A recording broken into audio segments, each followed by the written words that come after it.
আমাদের আজকের বিষয় নীলধ্বজের প্রতি জনা, এই পত্র কবিতার দ্বিতীয় পর্ব।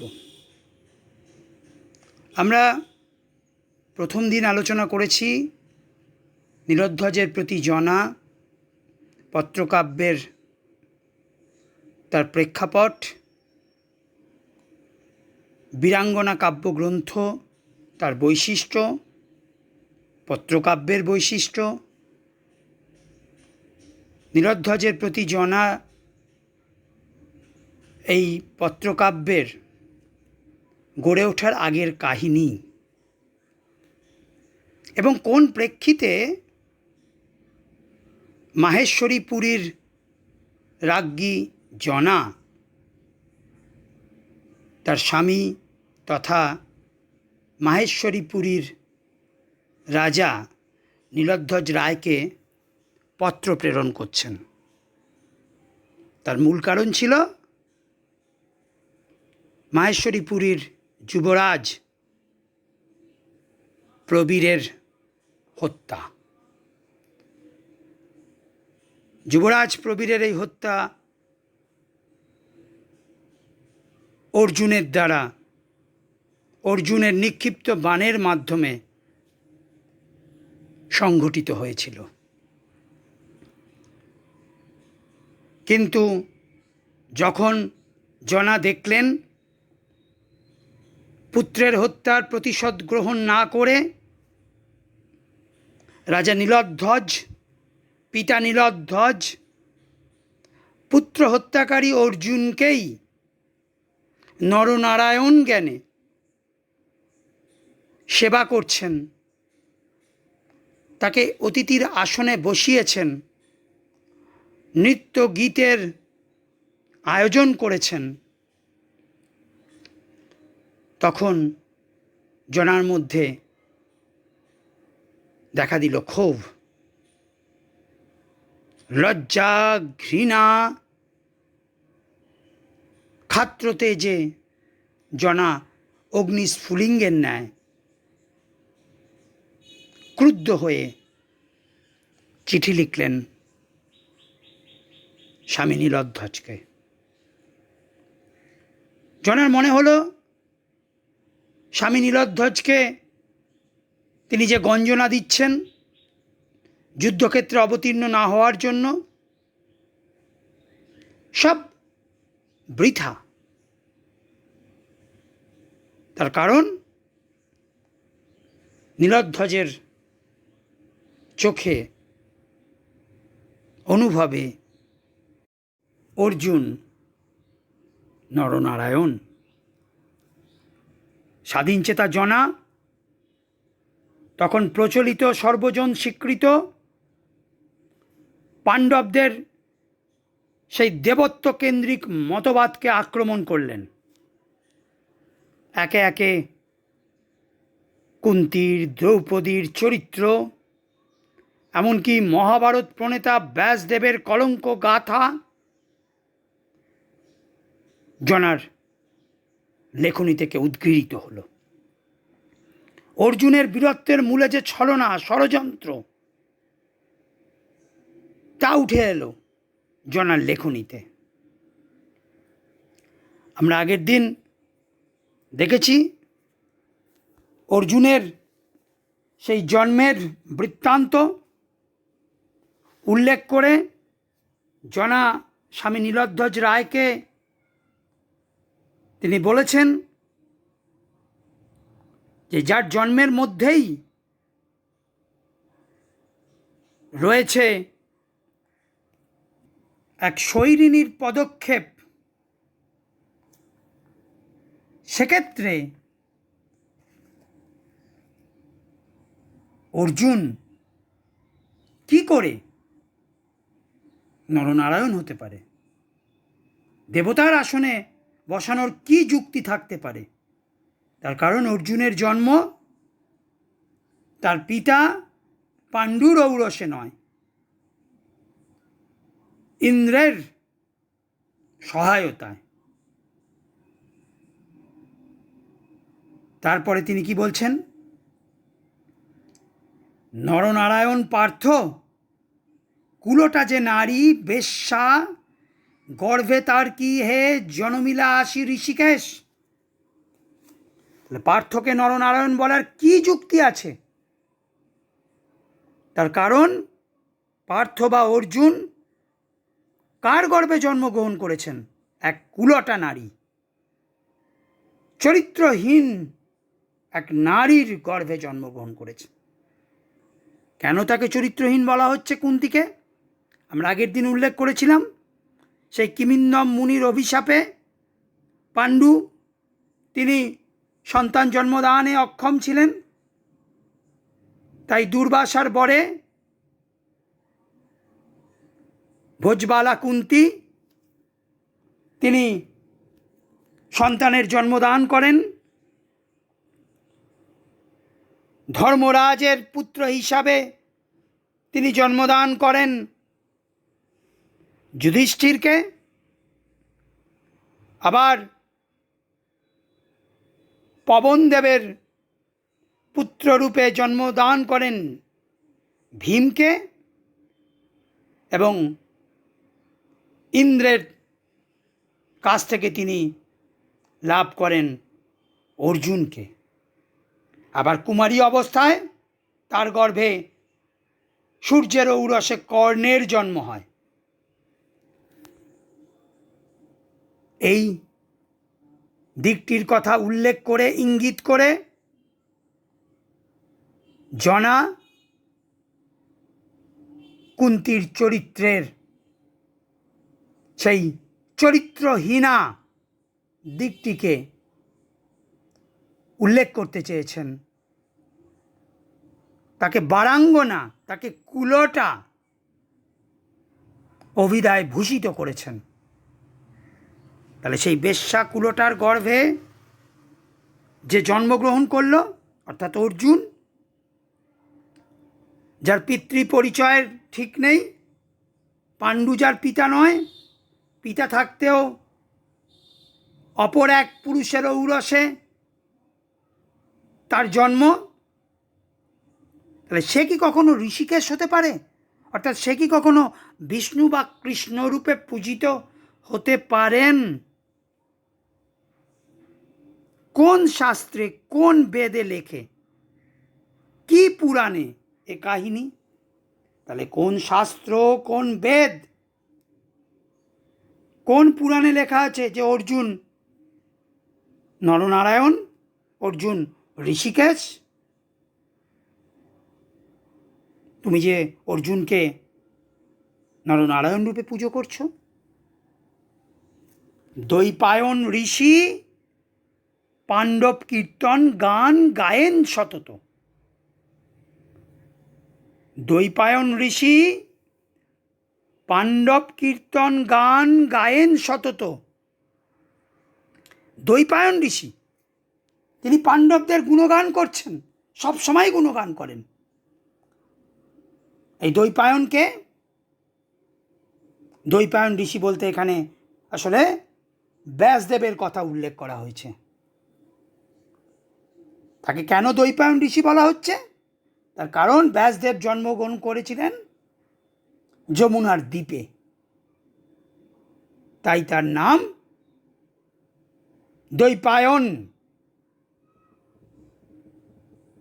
সেই দ্বৈপায়ন ঋষি তিনি পাণ্ডবদের গুণগান গান। ব্যাসদেব তিনি মহাভারত প্রণেতা, মহাভারত রচনা করেছিলেন, তিনি তো পাণ্ডবদের গুণগান গাইবেন। তার কারণ এই সত্যবতী সুত ব্যাস বিখ্যাত জগতে। সত্যবতী সুত, সত্যবতীর সুত, সুত মানে পুত্র। সত্যবতীকে, তার পরিচয় আগে তোমরা জানো। সত্যবতী, তার আসল পিতা হচ্ছে চেদিরাজ উপরিচর বসু। কিন্তু উপরিচর বসু তার প্রকৃত পিতা হলেও তিনি পালিতা হন এক ধীবর কর্তৃক। এই সত্যবতী তিনি খেয়া পারাপার করতেন যমুনায়। খেয়া পারাপারের সময় এক সময় তার সাক্ষাৎ ঘটে পরাশর মুনির সঙ্গে। এই পরাশর মুনির ঔরসে সত্যবতী জন্মদান করেন সেই যমুনার দ্বীপে ব্যাসদেবের। তাই এই মহাভারত প্রণেতা ব্যাসদেব তারও জন্মের যে অন্ধকার দিক, সেই অন্ধকার দিক তুলে ধরছেন। তার কারণ সত্যবতীর সতীত্ব সম্পর্কে প্রশ্ন তুলছেন জনা। সত্যবতী তার বিবাহের পূর্বেই, পরবর্তীকালে তার বিবাহ হয় রাজা শান্তনুর সঙ্গে, কিন্তু বিবাহের পূর্বেই তিনি পরাশর মুনির ঔরসে জন্মদান করেন মহাভারত বেদান্ত দর্শন প্রণেতা কৃষ্ণদ্বৈপায়ন ব্যাসদেবের। তাহলে এই ব্যাসদেব তিনি কি পাণ্ডব কীর্তন, পাণ্ডবদের গুণগান গান? তার নিজেরই তো জন্মের ঠিক নেই। ধীবর জননী পিতা ব্রাহ্মণ, অর্থাৎ তার যে মাতা, ব্যাসদেবের মাতা সত্যবতী, তিনি ধীবরের দ্বারা পালিতা, আর পিতা পরাশর মুনি তিনি ব্রাহ্মণ। সেই ব্যাসদেব করিলা কাম কেলি লয়ে কোলে ভাতৃবধূদয়ে ধর্মমতী। সেই ব্যাসদেব তিনি এমনই ধর্মমতী যে ভাতৃবধূদের নিয়ে, ভাইয়ের বউদের নিয়ে কাম ক্রীড়া করতেও, কামনায় মত্ত থাকতেও দ্বিধা করেননি। এখানে কোন ঘটনার প্রতি ইঙ্গিত করেছেন জনা? এই সত্যবতী পরবর্তীকালে রাজা শান্তনুর সঙ্গে তার বিবাহ হয়। বিবাহের পরে সত্যবতীর গর্ভে 2 পুত্রের জন্ম, বিচিত্রবীর্য এবং চিত্রাঙ্গদ। এই বিচিত্রবীর্য তিনি নিঃসন্তান অবস্থায় মারা যান। তার 2 স্ত্রী অম্বিকা এবং অম্বালিকা। এই অম্বিকা অম্বালিকা সম্পর্কে ওই ব্যাসদেবের ভাতৃবধূ, তার কারণ ব্যাসদেবের মাতা সত্যবতী, আবার সত্যবতীর পুত্র বিচিত্রবীর্য, তার 2 স্ত্রী অম্বিকা অম্বালিকা। তো নিঃসন্তান অবস্থায় মারা যাওয়ার পর এখন বংশ রক্ষা করতে হবে। বংশ রক্ষার জন্য তখন সত্যবতী অনুরোধ করলেন তার যৌবনের কাম ক্রীড়ার ফলে জন্ম নেওয়া পুত্র ব্যাসদেবকে ক্ষেত্রজ সন্তান জন্মদানে যেন তিনি সহায়তা করেন। তখন ব্যাসদেব বিচিত্রবীর্যের সেই 2 বধূ অম্বিকা এবং অম্বালিকার গর্ভে জন্মদান করেন ধৃতরাষ্ট্র এবং পাণ্ডু। এই ধৃতরাষ্ট্র এবং পাণ্ডু ব্যাসদেবের সহায়তায় জন্মদান করেন। এই দিকের প্রতি ইঙ্গিত করছেন জনা। তাহলে এই যে ব্যাসদেব বিখ্যাত জগতে, তিনি বেদান্ত দর্শন প্রণেতা, মহাভারত প্রণেতা, তাহলে তিনি কি করে ওই ভাতৃবধূকে নিয়ে কাম ক্রীড়ায় মত্ত থাকেন? তার মধ্যে কোনো দ্বিধা, তার মধ্যে কোনো লজ্জা দেখা দিল না। তাহলে তিনি কি করে ধর্মমতী হন? কি দেখিয়া বুঝাও দাসীরে, গ্রাহ্য করো তার কথা। কুলাচার্য তিনি, কুকুলের আচার্য, অসৎ কুলের আচার্য তিনি, তার কথা তুমি কেন শোনো? তার কথা তুমি শুনে কেন কৃষ্ণকে নরনারায়ণ রূপে পুজো করছো? তবে যদি অবতীর্ণ ভবে পার্থরূপে পীতাম্বর, কোথা পদ্মালয়া ইন্দিরা? তবে অর্জুন রূপে পীতাম্বর অর্থাৎ কৃষ্ণ যদি জন্ম নিয়েই থাকেন, নারায়ণ যদি জন্ম নিয়েই থাকেন, তাহলে কোথায় পদ্মালয়া ইন্দিরা অর্থাৎ পদ্মে বাস করে পদ্মবাসিনী লক্ষ্মী তাহলে কোথায়? দ্রৌপদী বুঝি? আহ মরি, কি সতী, শাশুড়ির যোগ্য বধূ। তাহলে কি তুমি দ্রৌপদীকে, তাকে তুমি মনে করছো সে লক্ষ্মী, সে পদ্মালয়া ইন্দিরা? সে কখনো সতী হতে পারে? সে তো শাশুড়ির যোগ্য বধূ। শাশুড়ি অর্থাৎ কুন্তী, তিনি যেমন বারাঙ্গনা কুলটা, তেমনি দ্রৌপদী। সেই দ্রৌপদীরও তার চরিত্র সম্পর্কে, তার সতীত্ব সম্পর্কে প্রশ্ন তুলেছেন জনা। দ্রৌপদী শাশুড়ি কুন্তীর ন্যায় এক ভ্রষ্টা রমণী। পৌরব সরসে নলিনী, পৌরব সরসে অর্থাৎ পুরুবংশের সরোবরে, পুরুবংশকে যদি সরোবরের সঙ্গে তুলনা করা হয়, নলিনী অর্থাৎ সেখানে পদ্ম হচ্ছেন দ্রৌপদী। অলির সখী, রবির অধিনী, সমীরণ প্রিয়া। এখন দ্রৌপদী তিনি পুরুবংশের পদ্ম, এই পদ্ম সে হচ্ছে অলির সখী অর্থাৎ ভ্রমণের সে সখী। আবার রবির অধীনী, সূর্যের অধীন। আর সমীরণ প্রিয়া অর্থাৎ সমীরণ বাতাস, বাতাসের তিনি প্রিয়া। দেখো এর মধ্য দিয়ে আসলে দ্রৌপদীর, সেই দ্রৌপদীর পঞ্চস্বামী ছিলেন, পঞ্চপাণ্ডব, তো তার চরিত্রের সেই বহুগামিনী, বহু পুরুষগামিনী, তার সেই পুংশ্চলী মানসিকতাকে কিন্তু আক্রমণ করছেন পরোক্ষে। তার কারণ দেখো, পদ্মফুল সে হচ্ছে সূর্যের আলোকে প্রস্ফুটিত হচ্ছে তার পাপড়ি, আবার সেই পদ্মের সৌন্দর্যে অভিভূত হয়ে ছুটে আসছে ভ্রমর, বাতাসে পদ্মের সৌরভ মম করছে, অর্থাৎ এই সূর্যের আলোক, বাতাসের স্পর্শ, আবার ভ্রমর গিয়ে বসছে পদ্মের পাপড়িতে, অর্থাৎ এই বহুর সঙ্গে তার যোগ, এই বহুর সঙ্গে তার যোগ আসলে তার পঞ্চ স্বামীর সাহচর্যকে ইঙ্গিত করছেন জনা।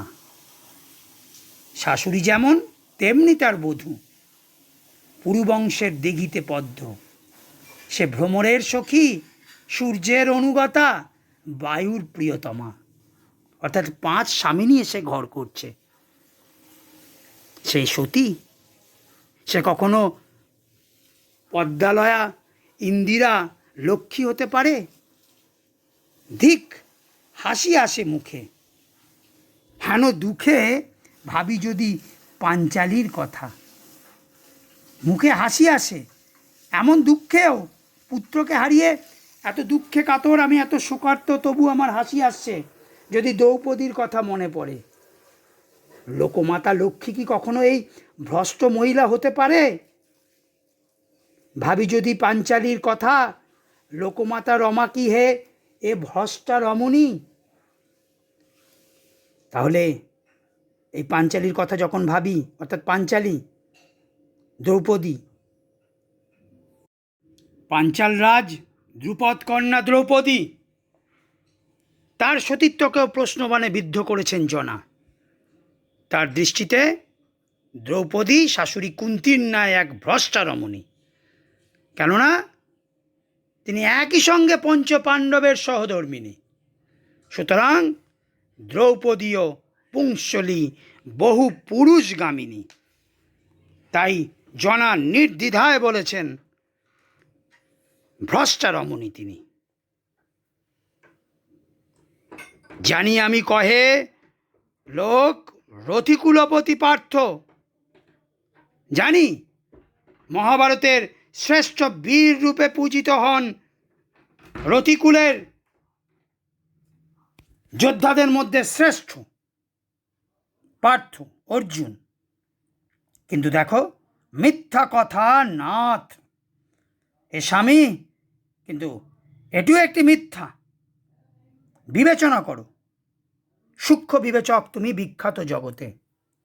হে নাথ, হে স্বামী, রথুদের মধ্যে যে অর্জুন শ্রেষ্ঠ এ কথা যে ছড়িয়ে পড়েছে, তুমি নিজে বিবেচনা করো।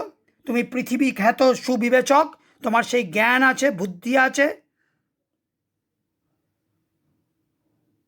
ছদ্মবেশে লক্ষ রাজে ছড়িল দুর্মতি স্বয়ম্বরে। লক্ষ রাজাকে ছদ্মবেশে ছলনা করল স্বয়ম্বর সভায়, সেই দ্রৌপদীর স্বয়ম্বর সভায় ছদ্মবেশ ধারণ করে দুর্বুদ্ধি সেই অর্জুন সবাইকে ছলনা করেছে। আসলে এখানে দ্রৌপদীর স্বয়ম্বর সভার কথা উল্লেখ করেছেন জনা। সেই পাঞ্চাল রাজ দ্রুপদ কন্যা দ্রৌপদীর বিবাহের জন্য এক স্বয়ম্বর সভার আয়োজন করা হয়। দেশ বিদেশের সমস্ত বীর যোদ্ধাগণ সেখানে সমবেত হন দ্রৌপদীকে লাভ করার জন্য। সেই রাজাদের মধ্যে ব্রাহ্মণের ছদ্মবেশে তৃতীয় পাণ্ডব পার্থ উপস্থিত হন। তিনি তো ব্রাহ্মণ ছিলেন না, তিনি তো ক্ষত্রিয়। ব্রাহ্মণের ছদ্মবেশ ধারণ করে তিনি সেখানে উপস্থিত হন। এবার বীর রাজপুরুষ যারা সমবেত হয়েছিলেন সেখানে, ব্রাহ্মণকে তাদের প্রতিযোগী রূপে বিবেচনা করতে তারা দ্বিধাবোধ করেন। তার কারণ সেই সময়, সেই যুগে ব্রাহ্মণদের সামাজিক অবস্থান প্রতিপত্তি ছিল সর্বত্র। সবাই ব্রাহ্মণকে দেবতা জ্ঞানে পুজো করত, সম্মান করত, শ্রদ্ধা করত। তাই যথাসাধ্য কে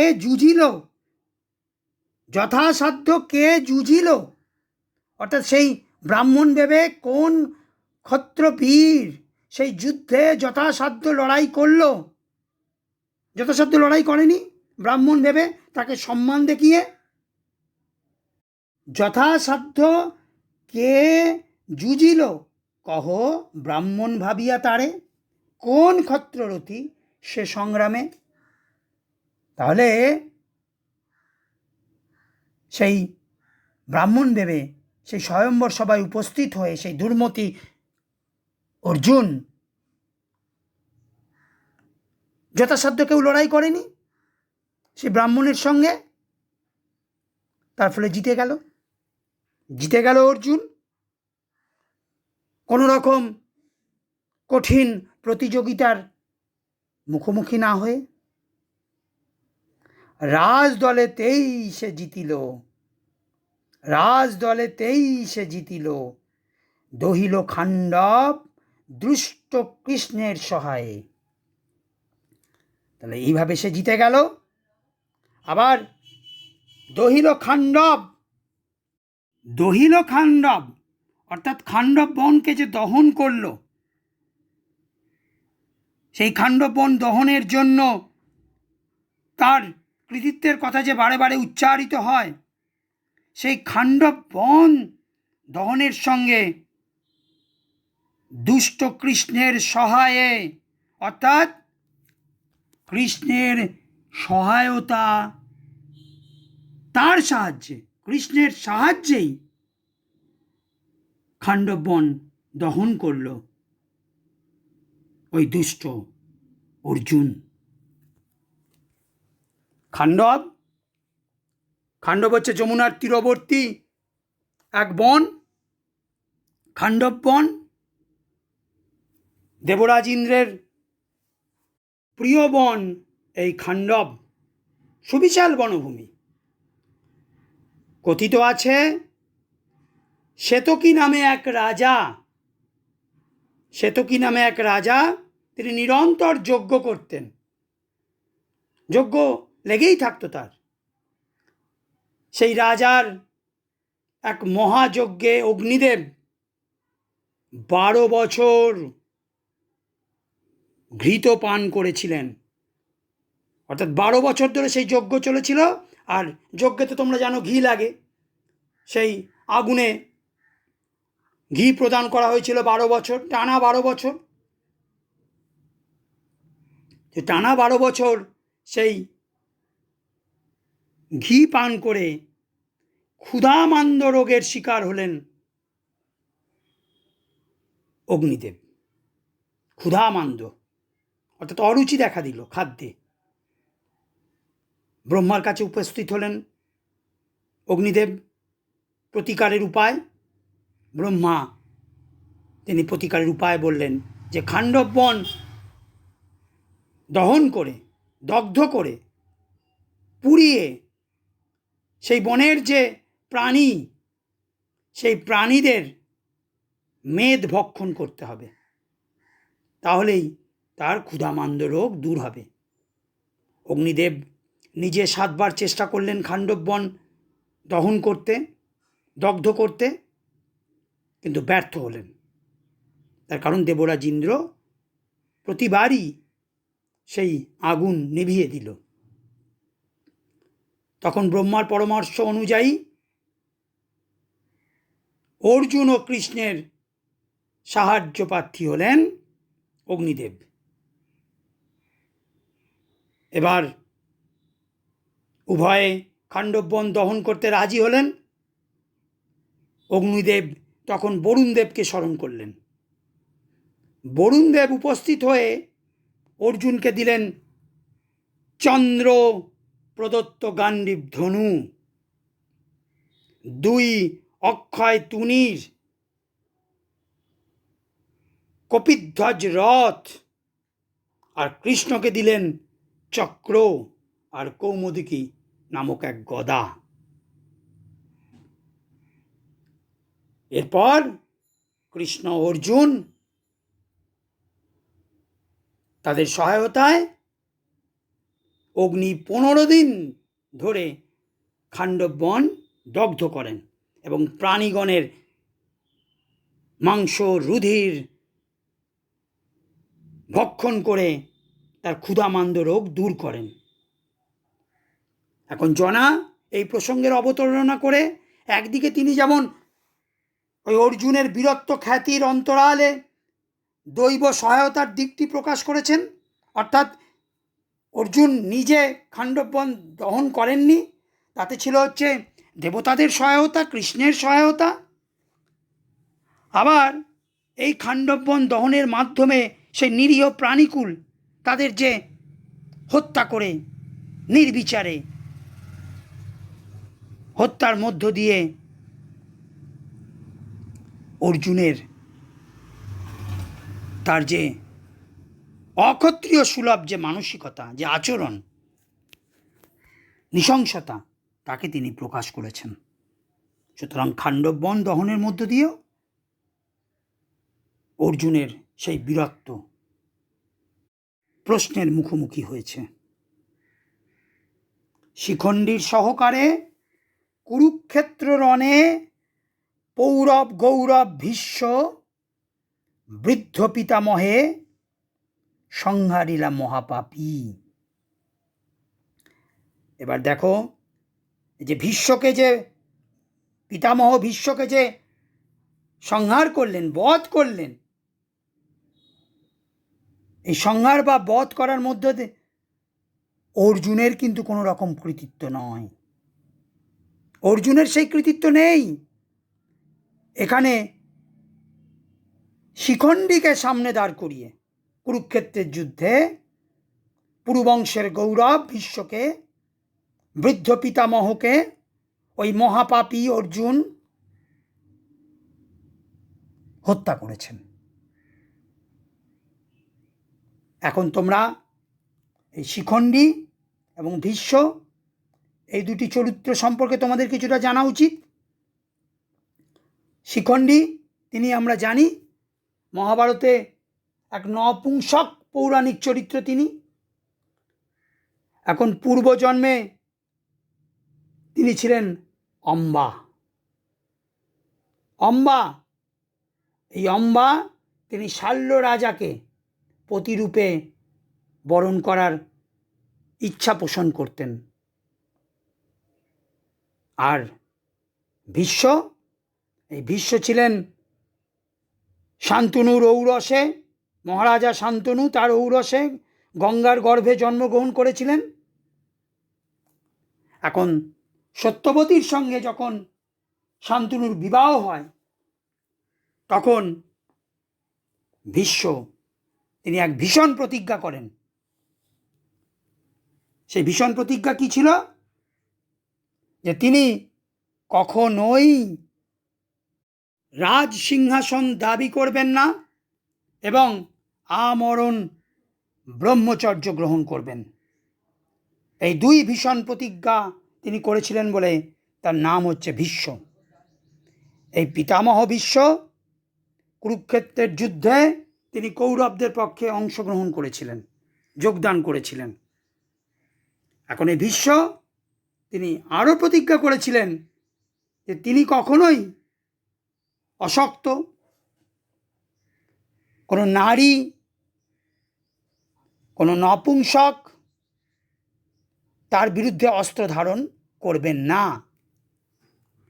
এখন এই ভীষ্ম তিনি তার ভ্রাতা, সেই বিচিত্র বীর্য, আমরা যার কথা এর আগে উল্লেখ করেছি, শান্তনু ও সত্যবতীর পুত্র, সেই বিচিত্র বীর্যের জন্য, ভাইয়ের জন্য তিনি অম্বাকে অপহরণ করে নিয়ে এসেছিলেন।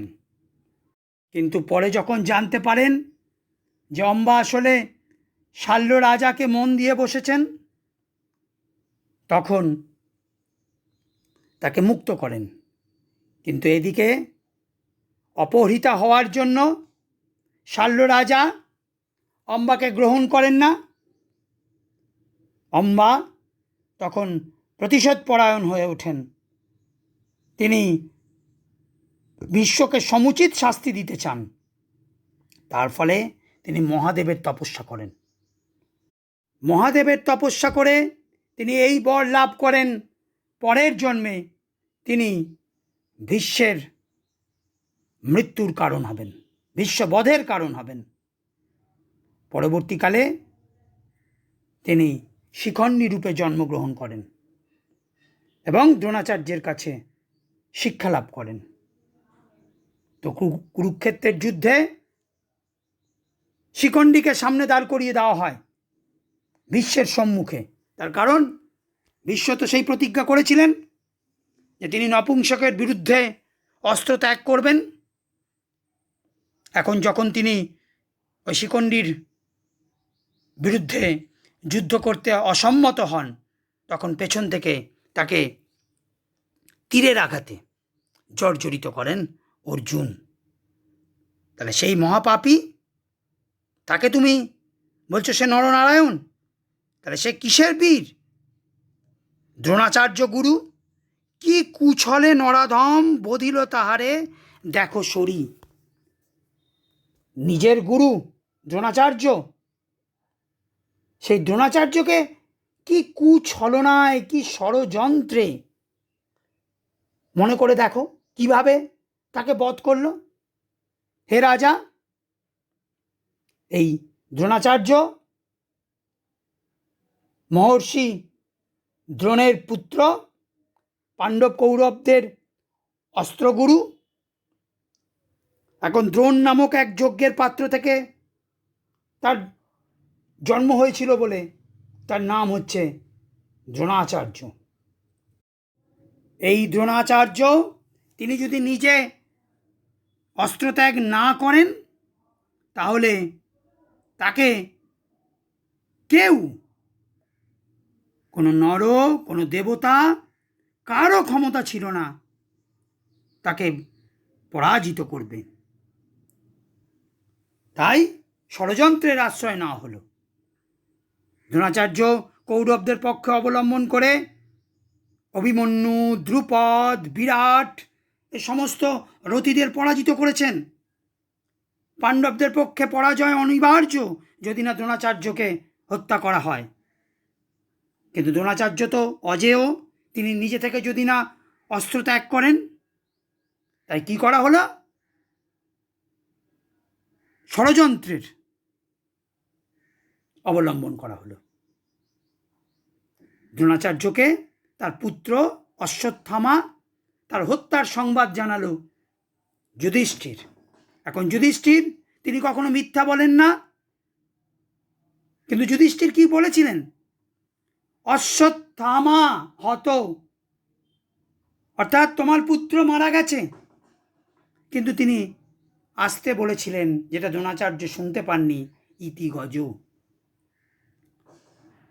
অর্থাৎ অশ্বত্থামা নামক এক হাতির মৃত্যু হয়েছিল, কিন্তু তিনি তো সেটা শুনতে পাননি। তিনি অশ্বত্থামা হত এইটা শুনেছেন, অর্থাৎ তার পুত্রের মৃত্যু ঘটেছে। তখন কি করলেন? দ্রোণাচার্য বিষাদে, হতাশায়, দুঃখে তার অস্ত্র ত্যাগ করেন। সেই অবস্থায় ধৃষ্টদ্যুম্ন তাকে বধ করেন। তাহলে এই ছলনায়, এই কুছলে তাকে বধ করা হলো। দেখো স্মরণ করে দেখো, বসুন্ধরা গ্রাসিলা সরসে রথচক্র যবে হায়, যখন পৃথিবী রথের চাকাকে গ্রাস করেছে, হায় যবে ব্রহ্ম সাপে বিকল সমরে, মরি কর্ণ মহাযশা। পৃথিবী যখন রথের চাকা গ্রাস করেছে, ব্রহ্ম সাপে মহাযশস্বী কর্ণ যখন যুদ্ধে অপারগ, নাসিল বর্বর তারে। সেই অবস্থায় ওই বর্বর, ওই অসভ্য অর্জুন তাকে হত্যা করল। এখন মহাভারতের যুদ্ধক্ষেত্রের আরেকটি ট্র্যাজেডি আমরা এখানে জানতে পারি। সেই ট্র্যাজেডির কথা, সেই ট্র্যাজিক হিরোর কথা, তার বিয়োগান্ত পরিণতির কথা তুলে ধরছেন জনা। কর্ণ, সেই কুন্তির পুত্র, কুমারী জীবনে সূর্যের ঔরসে কুন্তি কর্ণকে লাভ করেন, কিন্তু লোকলজ্জার ভয়ে তিনি তাকে ভাসিয়ে দিয়েছিলেন। কিন্তু নিয়তির অমোঘ বিধানে কর্ণ বেঁচে রইলেন। তিনি পালিত হলেন অধিরথ ও রাধার কাছে। সুতপুত্র হলেও কর্ণের বীরত্ব সকলে জানতে পারলেন। দুর্যোধন তাকে অঙ্গরাজ্যে অভিষিক্ত করেন, রাজার সম্মান প্রদান করেন।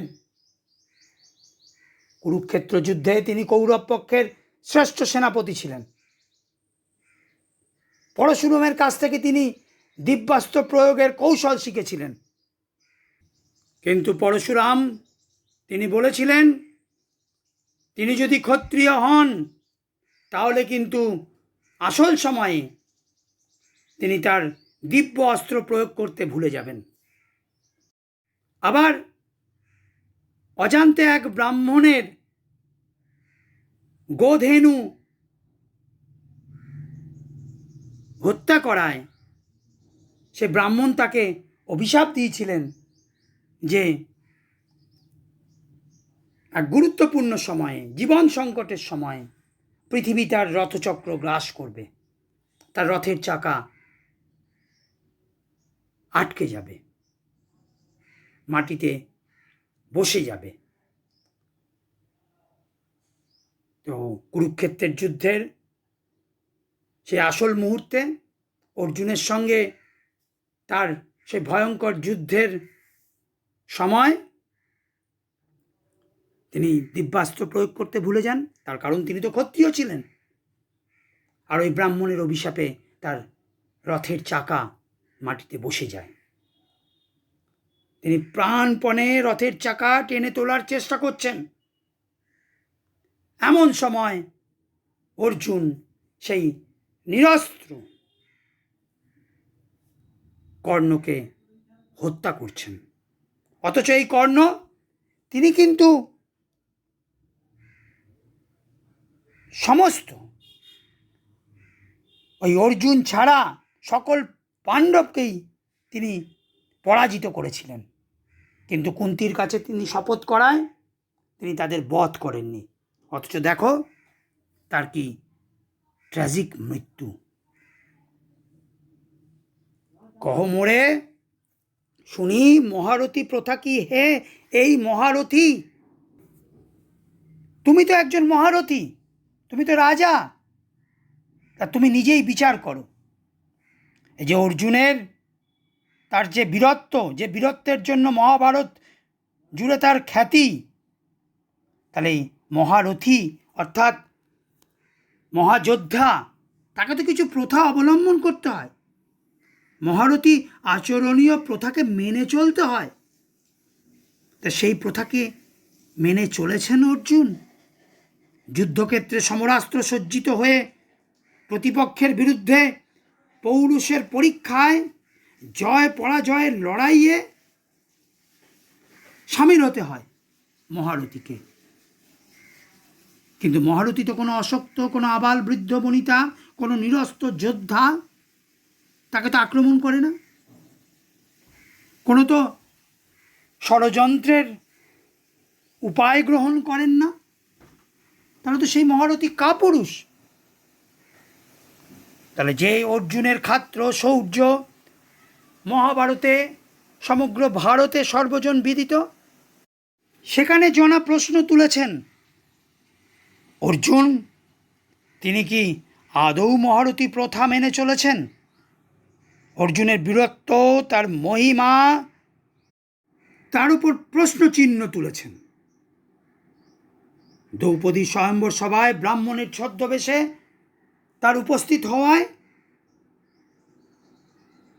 আগত রাজপুরুষদের সম্মুখ প্রতিযোগিতার মুখোমুখি তাকে হতে হয়নি।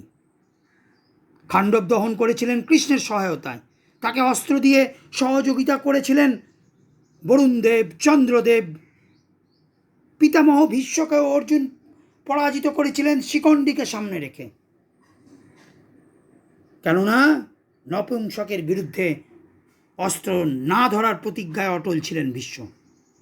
অস্ত্রগুরু দ্রোণাচার্যকে তাকে পুত্রের মৃত্যু সংবাদ প্রদান করে তাকে নিরস্ত্র করে চক্রান্ত করে হত্যা করেছিলেন। তার প্রধান কুশীলব ছিলেন পার্থ। এমনকি মহাভারতের যে প্রকৃত বীর, সেই কর্ণের নিধনেও অর্জুনের কৃতিত্ব অপেক্ষা অস্ত্রগুরু পরশুরাম ও ব্রাহ্মণের অভিশাপ ছিল মূলত দায়ী। সেই মেদিনী মাটি যদি রথচক্র গ্রাস না করত এবং দিব্যাস্ত্র প্রয়োগ যদি বিস্মৃত না হতো কর্ণ, তাহলে অর্জুনের পরাজয় ছিল অবশ্যম্ভাবী।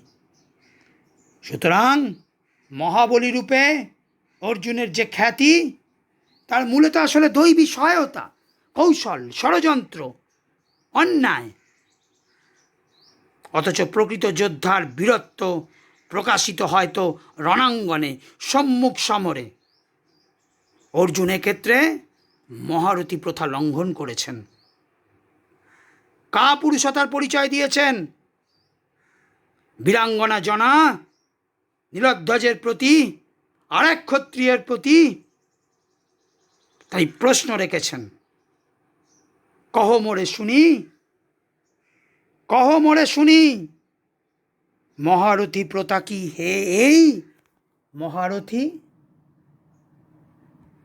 আমাকে তুমি বলো, এটাই কি মহারথীদের যুদ্ধের নিয়ম? আসলে প্রকৃতপক্ষে জনার এই দৃষ্টিকোণ 19 শতকের বাংলাদেশের সেই ব্যক্তি স্বাতন্ত্র্যবাদী যুক্তিবাদের প্রতিফল। মধুসূদনের সেই ব্যক্তি স্বাতন্ত্র্যবাদী মানসিকতার প্রকাশ ঘটেছে, যা আমরা মেঘনাদ বধ কাব্যেও দেখেছি। দেবতার মহিমাও এখানে কিন্তু প্রশ্নাতীত নয়। দেবতার মহিমার উপরেও আমাদের নতুন যুগের আলো, যুক্তিবাদের আলো পড়েছে। আজ আমাদের এখানেই নীলোধ্বজের প্রতি জনার আলোচনা শেষ হলো। সামনের দিন আমরা এই নীলোধ্বজের প্রতি জনা এই কবিতাটিকে সম্পূর্ণ করব।